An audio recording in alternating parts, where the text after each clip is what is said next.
At the end of the Apothecary Diaries Season 2, we get a surprising twist. Shisui is alive. Yes, the same Shisui we saw getting shot in the chest. She's seen buying something in exchange for a hairpin, and we learn she now goes by a new name, Tamamo. And just like that, the episode ends, leaving us with a lot of questions. How is she alive? Didn't she get shot in the chest? And some other questions like, how did the children come back to life? Why did Lady Aduo adopt them? Will Maomao not continue to work in the palace? And what really happened to Suirei? I'll go through all of this step by step and break it down. So, let's begin. Shisui survived the shooting because of a very small but powerful object, Maomao's hairpin. This wasn't just any hairpin. During the attack, it acted as a shield and stopped the bullet from hitting her heart. Without it, she definitely would have died. After the incident, Shisui disappears and adopts a new identity, Tamamo. She leaves behind her old life and name, starting fresh under this new identity. Her change in name symbolizes a kind of rebirth. She's no longer the same person, and she's choosing to live quietly, away from the court and the danger that once surrounded her. This is a quiet but powerful ending for her character. It suggests that she may return later in the story, but for now, she's safe and starting over. And another confusing part of the episode was the children coming back to life. How did that happen? So Shisui gave them a special kind of medicine in disguise of a poison to save them. The children were in danger from the approaching imperial army, and Shisui knew they wouldn't survive if caught. So she used a rare resurrection medicine that creates a fake death, putting them in a state of deep sleep or suspended animation. This same medicine had already been used by Suirei herself earlier to fake her death, so she knew how it worked. Later, after the danger had passed, Maomao discovered it, and she was able to bring the children back to life. Technically, they had never truly died. They were just in a carefully controlled state that could be reversed. Once revived, the children couldn't go back to their old lives.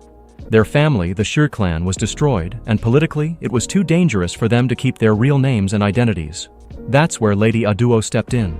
She adopted most of the children into her household and gave them new names. By doing this, she offered them a fresh start, a stable home, and protection from the court's political chaos. This was her way of giving them a second chance at life. One of the children, Kyo-u, suffered some lasting effects from the poisoning, like nerve damage and memory loss. But thanks to the care of those around him, he was able to survive and recover. Now let's talk about Suirei. After all her actions, you'd expect she might be punished harshly, but that didn't happen, because her bloodline was too important.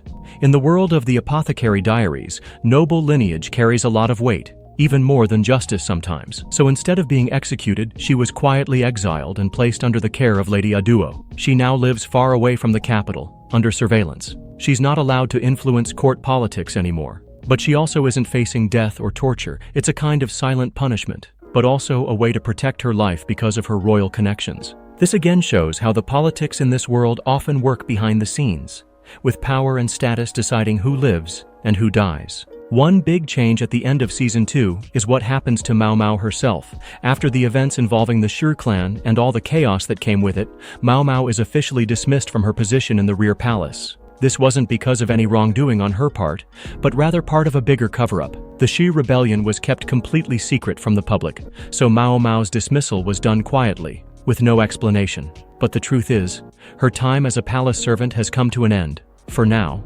And there's another reason she can't stay. Jinshi, who has always been closely connected to Maomao, has now had his true identity revealed. He's not just a high-ranking eunuch, he's actually an imperial brother. His status is far above hers. And because of the rules and traditions of the court, Maomao can't be allowed to work near someone of such high rank. It would be considered improper due to her lower birth and unofficial position. So, for the time being, Maomao's arc within the palace has ended. The story will now follow her journey outside those walls. This opens up new possibilities for her character, allowing us to see how she grows and what role she'll play in the wider world beyond the rear palace. You're probably wondering, is this the end of the story? Will there be a Season 3? The good news is, yes, there absolutely will be. The anime is based on a light novel series, and so far only 4 out of 15 volumes have been adapted. That means there's still a lot of story left to tell. The world of the Apothecary Diaries is just getting started, and there's plenty of material for not just a 3rd season, but possibly several more. So don't worry, there's more to come. We'll likely see what Maomao does next, and what new mysteries await in the court and beyond.